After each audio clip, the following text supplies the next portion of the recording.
e vai receber então a eleição da BL em 77, vai assumir a cadeira de número 5. E aí eu dou um salto para o Memorial de Maria Moura, que é o último romance publicado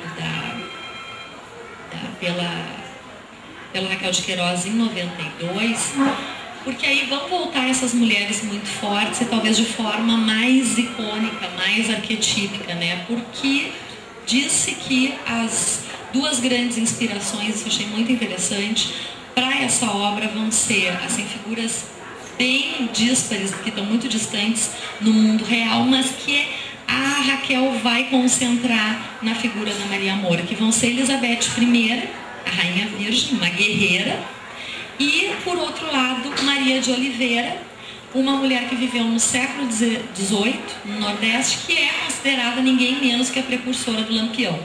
Teria sido a primeira bandoleira, né, a primeira líder de bando. Então, a gente vai ter essa recorrência das mulheres fortes que são estupradas, que passam pelo incesto, que têm abortos, toda essa questão da descendência que não se configura, ou de uma sexualidade que vai ter que ser constantemente abordada de forma muito violenta, né, na escrita da Raquel de Queiroz. Então isso vai estar, essa questão das mulheres muito fortes, independentes, aguerridas, vai ser, eu acho que é a questão fundamental da narrativa dela, tirando a questão do linguajar muito próximo da oralidade, uma linguagem crua também, né, muito natural para ela, que ela diz que tenta burilar ao máximo para aproximar da realidade, a preocupação social, que vai ser um traço também marcante, a questão da autonomia dessas personagens, mas principalmente da mulher, principalmente se nós pensarmos que os anos 30 são considerados ainda, no panorama intelectual brasileiro, a mulher como uma débil total, né? Uma mulher que não tem acesso nem ao voto, se nós pensarmos. A mulher vai ter direito ao voto no Brasil em 1937, com a Constituição polaca, que não vai vigorar, porque ela só vai votar, aí entra o Estado Novo, a mulher só vai votar lá no Dutra em 45. Né? Então, se a gente pensar que a mulher não tinha direitos civis nessa época, a gente vê como a trajetória da Raquel é ainda mais surpreendente, porque ela vai estar falando justamente da força dessas mulheres durante esse período em que a mulher não tem força nenhuma nesse cenário. Por outro lado, tem essa questão do descrédito no amor romanesco, que vai ser, né, uma constante na obra da Raquel. A Maria Moura, quando descobre que o Cirino, seu amante, está traindo, está roubando, ela vai mandar matar o Cirino. Ela consegue ultrapassar a paixão e continuar dentro dos seus desígnios. Né? Além disso, quais são outras características da obra dela? A questão do exílio, que é uma questão que ela viveu não apenas com a família, mas depois, saindo do Nordeste, ela não volta mais a viver no Nordeste, desde a década de 30 vive no Rio de Janeiro, no bairro do Leblon, onde ela vem a falecer em 2003. Uma trajetória de perdas, também vão ser constantes nos seus romances, e essa alternância entre a cidade e o sertão. Então eu diria que, para finalizar, que a Raquel de Queiroz foi a grande escritora dessa primeira metade do século XX no Brasil, que eu acho que não é pouco, né? Que é um período de tentativa de emancipação feminina e que ela vai estar representando na prática e na sua literatura essa trajetória. Obrigada.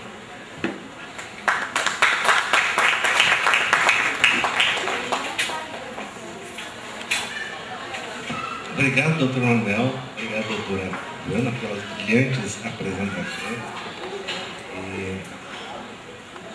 Muitas vezes o café literário é enfocado na obra de algum autor e se discute mais a obra com algumas coisas a respeito do autor. Hoje foi praticamente uma visita, um passeio pela vida da Raquel de Queiroz, e a exposição de vocês, na medida que eu venho falando, a narrativa de vocês parecia um romance ou um livro em que o personagem era a Raquel de Queiroz. Eu fiquei imaginando, se fosse escrever um livro sobre a história do Brasil, a personagem, Raquel de Queiroz, seria uma personagem muito interessante. Eu estava ouvindo vocês como se estivesse lendo um livro. Bom, esse é um comentário que eu gostei muito, né? Aprendi bastante. O segundo comentário é uma pergunta que eu faria para depois da participação do público, é a respeito da importância de Raquel de Queiroz no modernismo. Muito bem, mas agora a palavra está com o público para perguntas, comentários.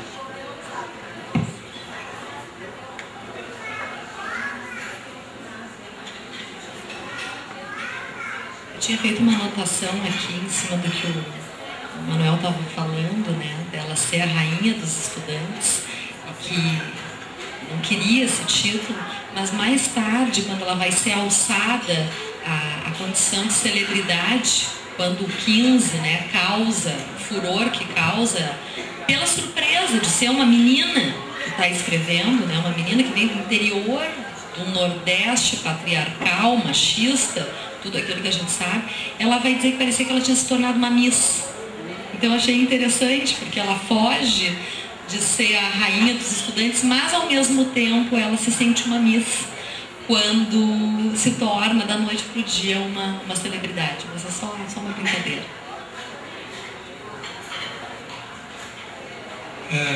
Eu queria te perguntar algumas coisas, Raquel.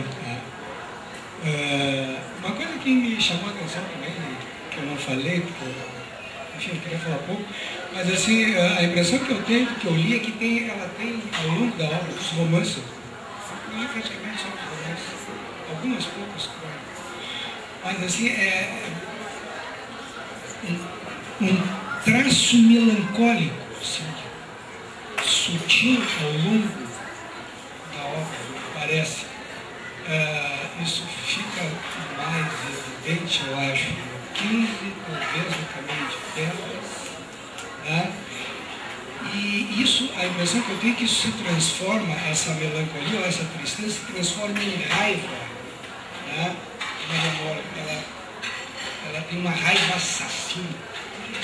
E me chamou a atenção exatamente esse contraste, né, entre a melancolia da Conceição e o ódio mortal da Maria Moura. Então me parece que esse aspecto de tristeza, depressão, também vai se transformando ao longo da obra do romance.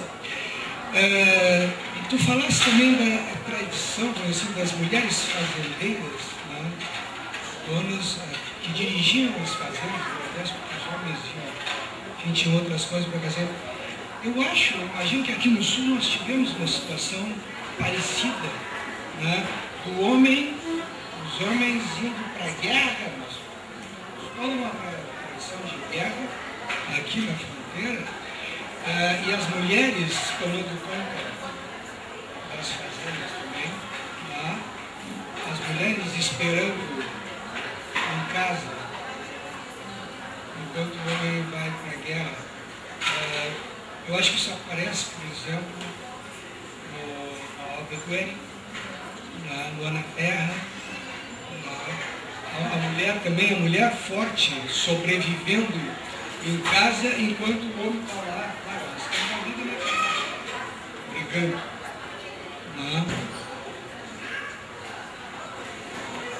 E, bom, um outro aspecto da personagem que eu vou te falar, como se a gente estivesse escrevendo, contando uma história, a Heloísa Buarque disse que existia a personagem Raquel, né? Ela era uma personagem, exatamente pelo estilo dela,